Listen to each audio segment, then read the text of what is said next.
warahmatullahi wabarakatuh. Perkenalkan, nama saya Yutra Afrilianti dari semester 2B. Di sini saya akan memaparkan apa yang telah dijelaskan oleh Ibu Profesor Dr. Hajah Heni Nuraini SHMH, masih mengenai tentang materi hukum pidana.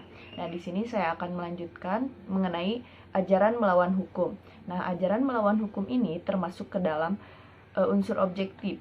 Kenapa? Karena satu perbuatan dikatakan melawan hukum apabila perbuatan tersebut dirumuskan dalam undang-undang. Nah, melawan hukum ini ada dua, yaitu melawan hukum secara tertulis dan ada juga melawan hukum secara tidak tertulis. Nah, sifat perbuatan dikatakan melawan hukum apabila perbuatan tersebut masuk dalam rumusan delik sebagaimana dirumuskan dalam undang-undang. Nah, ajaran melawan hukum ini dibagi juga menjadi dua, yaitu yang pertama ajaran melawan hukum formil dan yang kedua adalah ajaran melawan hukum material. Nah, ajaran melawan hukum formil yaitu melawan hukum sama dengan melawan undang-undang. Nah, ada beberapa sifat dari ajaran melawan hukum formil ini.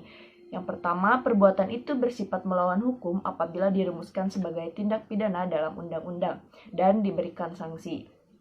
Yang kedua, sifat melawan hukum dapat dihapus. Nah, apabila diatur berdasarkan undang-undang. Dan yang ketiga, melawan hukum sama dengan bertentangan dengan undang-undang tertulis. Nah, sedangkan ajaran melawan hukum material ini tidak bertentangan dengan undang-undang tertulis, tapi bertentangannya dengan undang-undang tidak tertulis. Nah, jika dilihat ajaran yang paling luas ini yaitu ajaran melawan hukum material. Nah, di Indonesia pun menganut ajaran hukum material.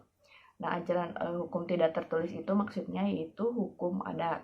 Nah, material ini juga dibagi juga menjadi dua, yaitu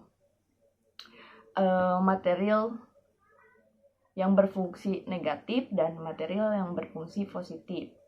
Nah, ada sifat-sifatnya, yaitu yang pertama bukan hanya berdasarkan undang-undang tertulis saja, tetapi juga berdasarkan asas-asas hukum yang tidak tertulis atau living law. Nah, yang kedua, sifat melawan hukum dapat dihapus berdasarkan undang-undang aturan tertulis.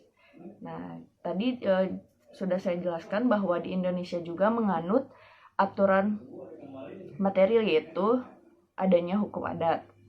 Nah, sekian pembahasan dari saya mengenai tentang ajaran melawan hukum. Wassalamualaikum warahmatullahi wabarakatuh.